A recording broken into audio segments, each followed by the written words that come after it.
I knew you were going to talk about. No, I am. I have been talking about that So for salty 10 about co-reg. years. Why are people still allowing co-reg? It is. So let's tell people what co-reg is in case we're just acronyming it right now.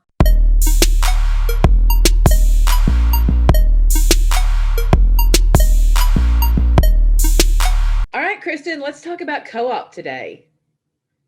I'm excited about co-op. All right, so where should we kick off? So obviously co-op is like really hot again, and I think it's really important again, especially when you're talking about in destination and smaller destinations. You know, a good smart co-op is an opportunity to have your money spread a lot further. However, there is the dark side, and this is TMI, and we are spilling the tea.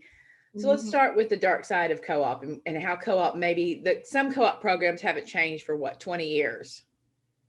Yeah, I think a good starting point is to just define co-op again. Like just let's just put kind of a definition, because when we all think about co-op, we think about it differently because we've all been involved with co-op a little differently. And everybody from associations and other agencies and whatnot also define co-op a little differently. Right.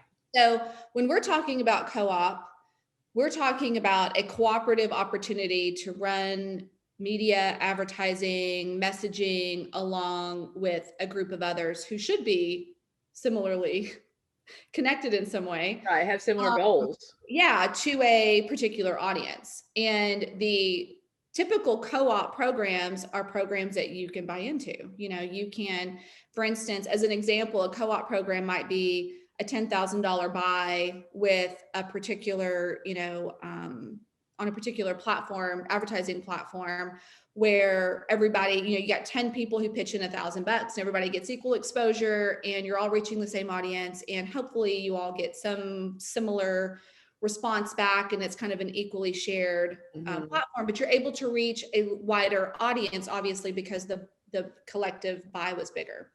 So that's in a nutshell, like the general side of co-op. So over, like you said, Jen, 20-ish years. I mean, I think the first co-op program I was ever involved in was probably 2001, 2002. And so obviously over time, the programs have evolved. And it's not just print and more traditional, it's mostly digital now, but also the tactics have grown arms and legs, and there's all these various ways that, you can reach that audience with that co-op buy.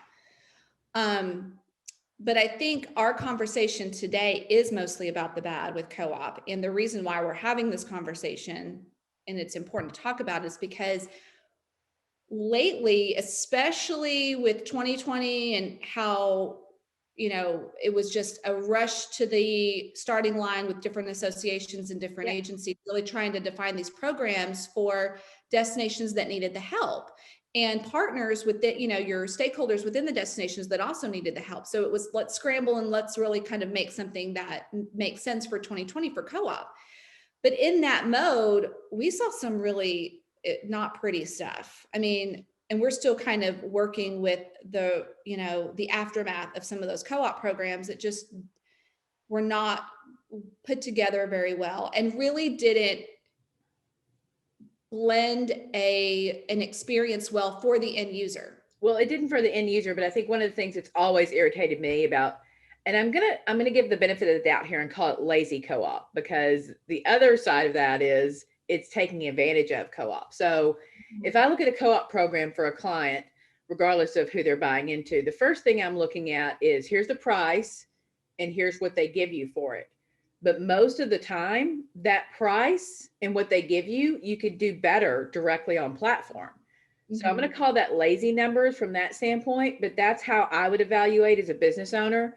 Like if I'm going to buy into something and I'm spending anywhere, let's just say I'm spending $2,000 on it. So if I'm spending $2,000 on it and this is what I'm getting out of it, my part, can I do better than that if I go platform direct? And that's the biggest issue I see is still just lazy or inflated media prices. Right. So that's the first thing that just gets in my crawl is, where's all that profit going and what's the real advantage? There's no value if I can do it better on my own. And then, Right. like you said, I think the other part of that is it's just a spray and pray. So it's like, here's your guaranteed clicks.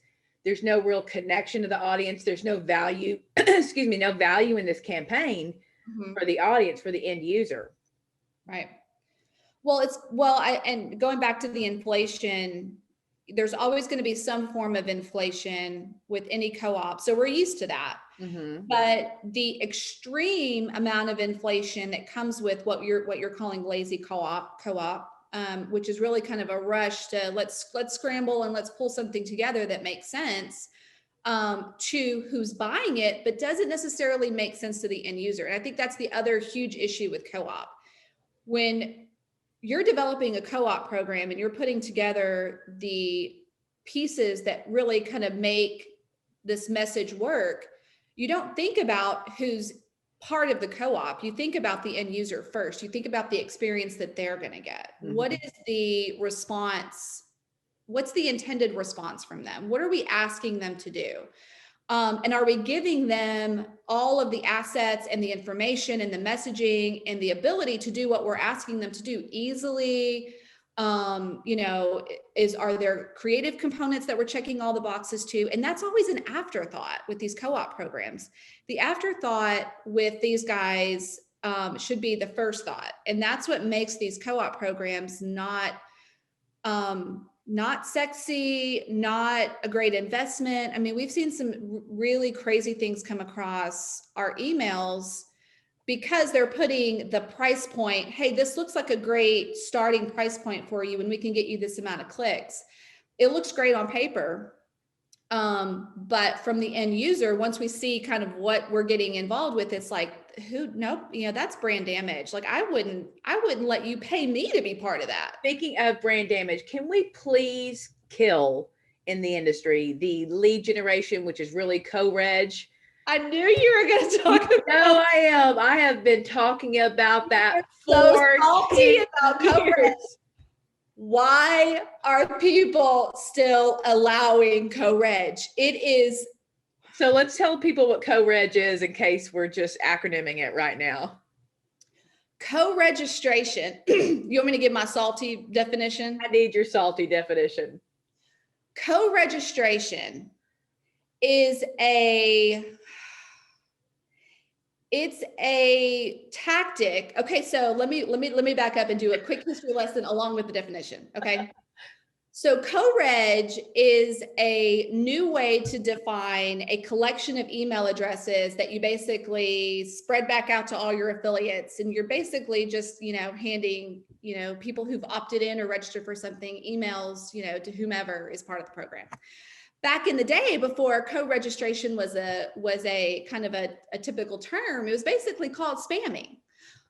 So canned spam laws in the very beginning kind of prevented the idea that you can just send an email to everybody. You can scrape the internet and find all these emails, and you can just kind of email the world whatever message you wanted to send, and then because of that became the introduction of the canned spam laws.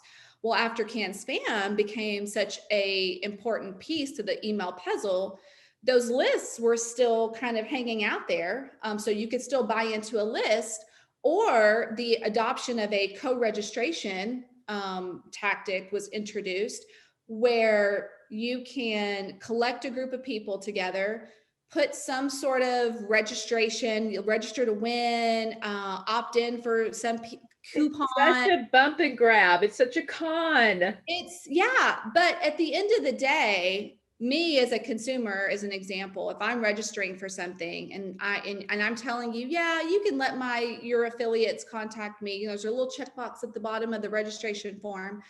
There could be 15 people who will contact you. There can be 1,500. You just don't know. But so when you buy into co-reg, you are basically sharing a list of people who are really annoyed at the fact that you're sharing their information and that they are getting dumped on by a collective group. And it still exists. And we don't know why it still exists. We have seen, so let's just talk about some of the numbers, these co-registration campaigns. So some of the numbers because we have clients and projects who have come off of co-reg, some sort of co-reg before they came on And with they're in us. co-reg rehabilitation with us, right?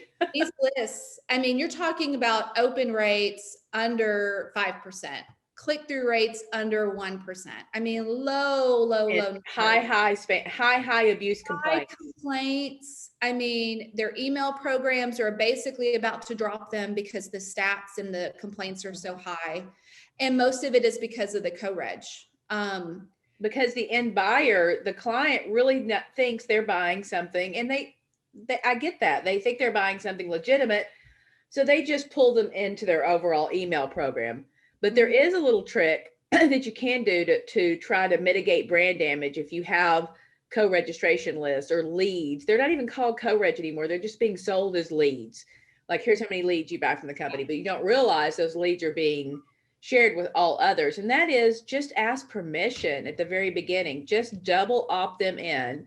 And you will still get some spam complaints and low opens on those because they don't know who you are, because you're coming from a co-registration program. But if you ask permission and you do get some of that converted, that's the only value of that thing anymore.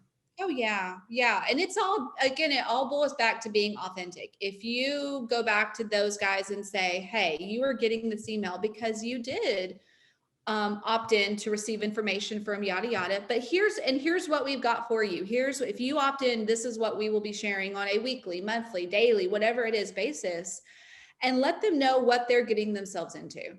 If it's monthly email, you know, great. If it's a daily email, you should probably let them know that. If there is, you know, some sort of incentive to getting the email, let them know that. Be authentic with it and try to turn that around. But co-registration just in general, don't expect, if you're part of a co-reg campaign and you are sharing those opt-ins with other people and a large collection of other people, do not expect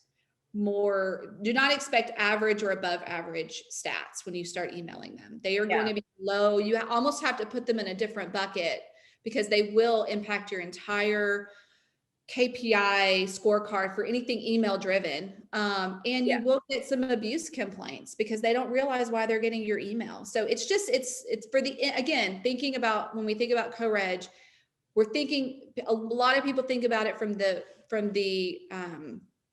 participants perspective. Oh, I could get access to this many, you know, emails, eyeballs, and I could potentially get this many emails out of it. Oh, great. They don't think about the end user's standpoint and what they see as being part of this program. Yeah, but it totally comes disguised. Like, nobody's going to tell you, they're not selling it to you as co-reg.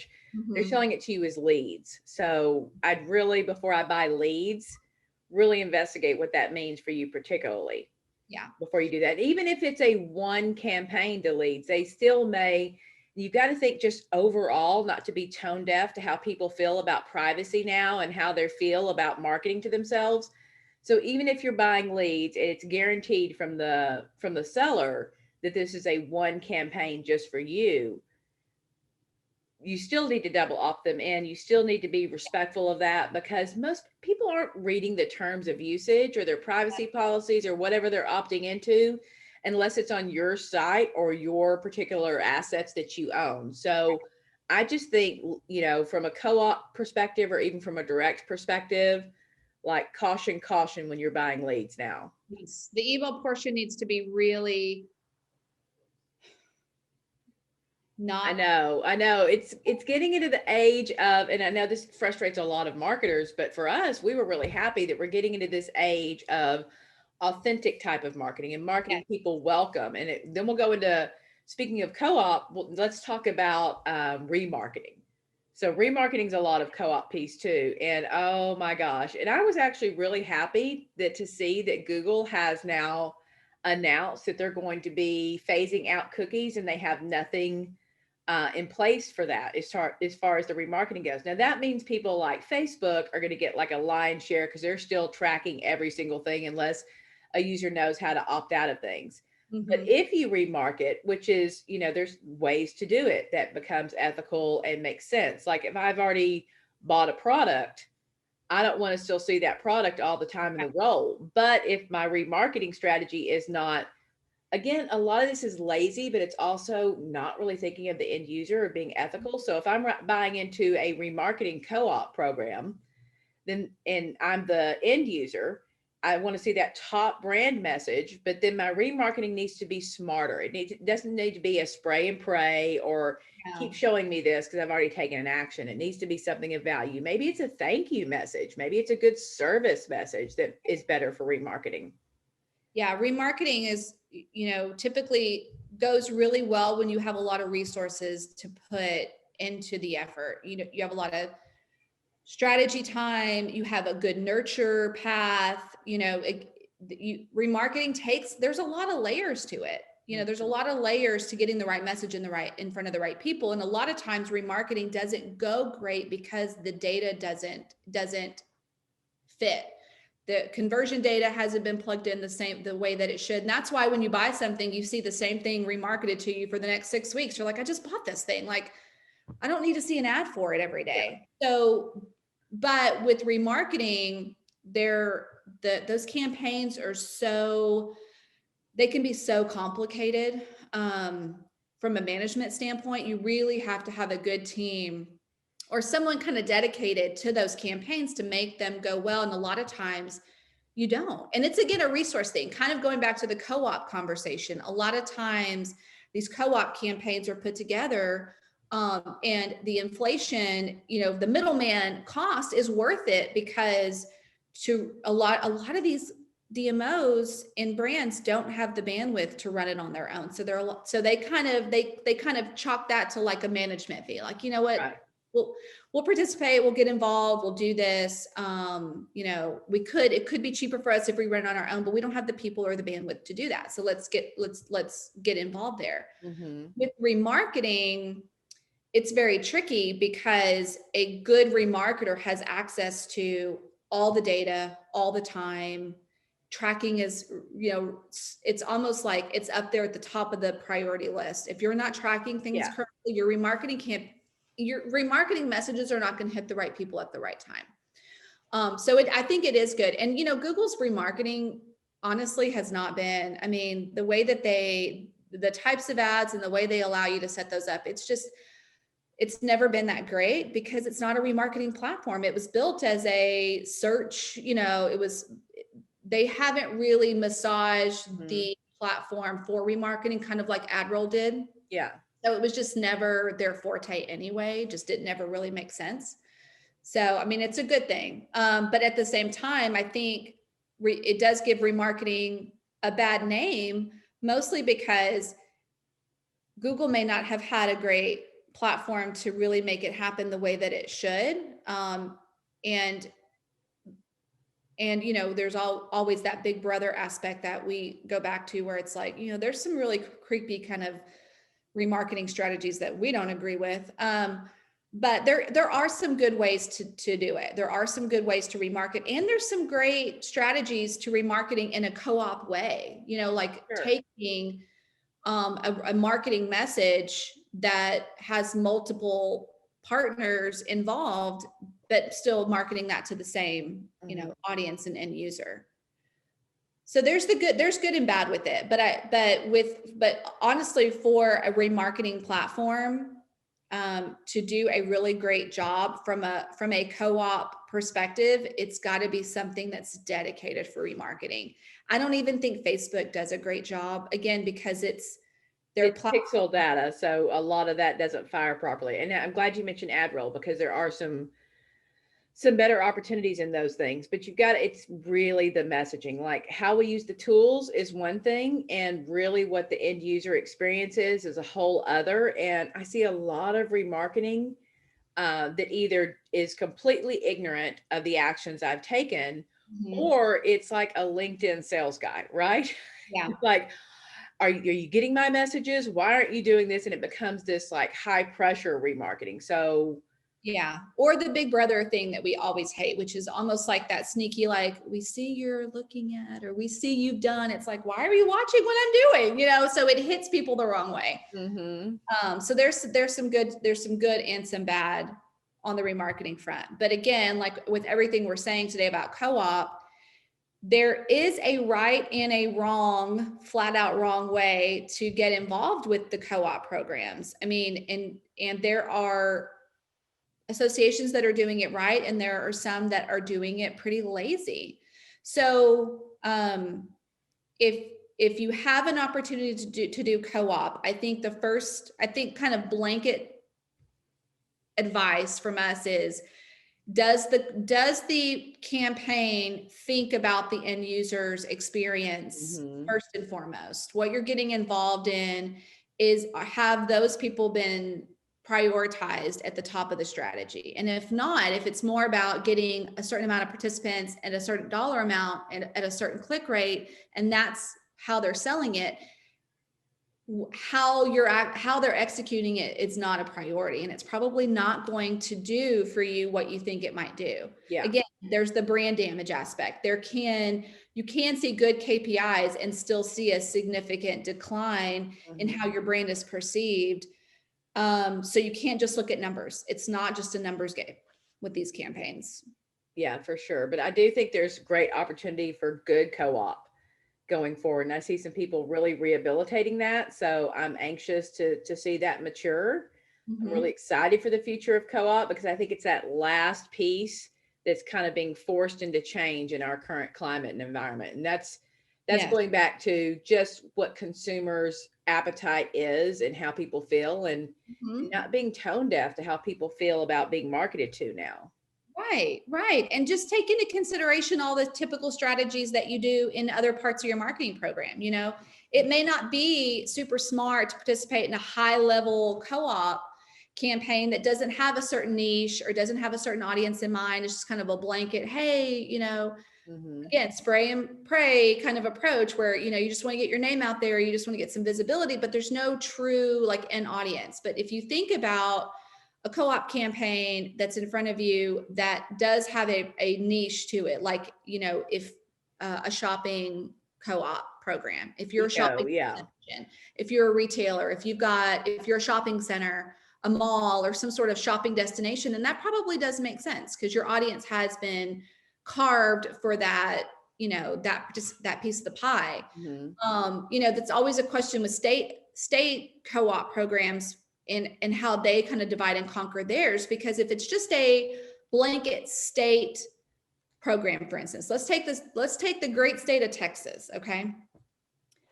Think about how many audiences would make up a campaign that targets all the different types of destinations that are in Texas. I mean, you're talking about every sort of audience that you could put into a campaign would fit there.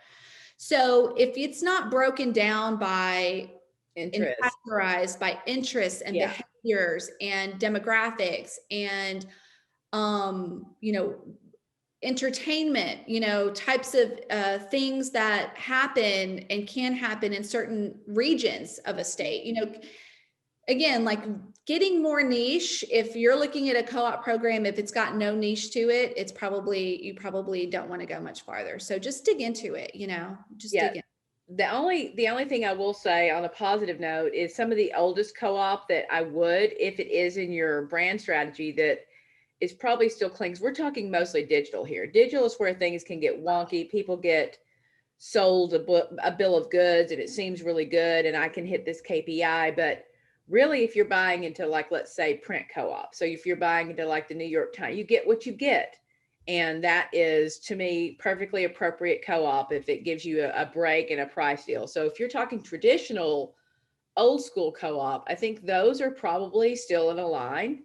But the digital co-op, which is what people buy because you can buy these guaranteed clicks, you know, that's where things get wonky and things can, you know, really get irritating from ethical marketers like us. Yeah. I mean, and if you have an opportunity to buy KPIs that are more than just clicks, because let's be honest, clicks are clicks, you know, clicks are just clicks. I mean, you know, people click on, you know, all kinds of stuff that they don't take any action on and don't intend to take any action on, but maybe they're curious. So think about the KPIs that you as an organization truly want to get out of it. Is it a conversion? Do you want someone to download a piece of content? Do you want someone to request a visitor's guide? Do you want someone to opt into your newsletter? Like, think about those secondary, you know, KPIs that you want to measure once they hit your website or wherever it is that they're landing, and measure it based on that. Don't just measure clicks. One of the conversions we really like now are saves, because especially with Pinterest, right? So you can say there's an intention, a future intention there in terms of saving. So same with Instagram. And also there are certain platforms like with Instagram where in the world of algorithm speak, your save on a post is more important than your like on a post. So if someone saves your post and they don't like it, that actually bumps you further than if they just liked it and didn't save it. So the saves, again, like Jen said, that's the intention to come back and do something again with it later. So it's looking a little bit more at the behavior pattern. Yeah. But all those secondary KPIs are super important from social, and that does bring up another point on the co-op programs that have evolved. Social has taken much more of a front seat to how those programs are put together and what you get out of those programs. And so, if you are looking at a co-op campaign where you're participating in platforms that you haven't normally participated in the past, new platforms, new kind of ways of social media, ask questions, and don't be afraid to dig in and push on certain areas of the co-op campaign that you're unfamiliar with. I mean, you should know every inch of every space that your brand is going to have a position in and what that's going to mean for you. Again, mitigate any potential for brand damage or a negative user experience. You just want to avoid all of that at all costs. And your experience too in that, because a lot of the co-op, especially with the digital co-op, is here's your guaranteed clicks and here's the size creative you need to send. And you just send it to this blind person, and there's no like real strategy or account management or anything in that. So I also feel like, not just from the user standpoint, but from the brand standpoint, there should be some strategy that goes along with that. Yeah. For how to get the best out of your buy. Right. Yeah. Yes. And I think that's just the traditional co-op has been kind of, let's aggregate, let's deploy, and then let's button up this like really random, very broad report and send it to everybody, But true co-op these days should really be a microservice partnership throughout the campaign. You should really know how you're doing compared to others. You should also have an opportunity to tweak. Let's say you do a piece of creative and that thing just bombs, and compared to the others in the program, you have a lesser conversion or something, that's under the average benchmark, that there should be an opportunity for you to be able to get back in there and massage or tweak. And that is the beauty of digital. You don't have that opportunity when you're doing something print or you're doing, putting something in the New York Times, but what you do from a digital perspective, you can tweak. And for those that tell you, oh, well, there's just no way that we can change that, that's just a done deal, that's probably not the case. They just don't want to deal with it. That's just bullshit. Let's just call it what it is. And tweak it. And again, like that's a question you ask in the beginning. If this does not work out for me, for my brand and my creative as part of this campaign, and I'm not seeing kind of midway what we want to see, can I tweak? Can we position a little differently? Let's say, again, we're pivoting all the time. There's a pivot, something happens. Can I tweak my messaging? Can I, you should ask those questions up front. And if the answer is no, and you're doing something that's longer than 90 days, big red flag question, whether or not you should put yourself in that position. For sure. There's no guarantee at that point. Yeah. So I guess it's more like buyer beware, but also like really look at those programs. And if you don't have co-op opportunity in your destination, your state, your region, your cluster of stakeholders, it's a good time to think about doing that in a really positive way. Because I think that, the dollars can go further. A collective is super, super, on topic right now for everyone. It's, we talked about it takes a village last time. It does take a village. So I want to see co-op evolve that way. And I want to see it to be, something really meaningful that evolves the whole situation of how we market. Oh, absolutely. And your partners in your destination, even though they might not express it to you verbally or tell you all the time that they need the help, they need the help. Stakeholders, your restaurants, your hotels, your entertainment venues, your shopping centers, your retailers, they all want and need the help. And so from a destinations perspective, offering something that gives them an opportunity to play at a minimum, but also gives them a resource to get involved in something that most of them don't ever have time to do, Sure. is a true, I mean, that is a true benefit from a DMO perspective. I mean, that really puts you in the light that you should be in, offering those opportunities and allowing them to be part of something so great. So it's a win-win all around. Again, though, being very strategic in what is being offered and how it's being deployed, and really thinking about that end user, the top of the priority list. Yeah, I totally agree. I think that's the case for sure. So yeah, we could totally keep going on and on. I know we've had hour-long conversations about co-op and digital and where that goes, but I think that's a good top line of just where our head is right now, overall in co-op. So Yep. we will see you guys soon.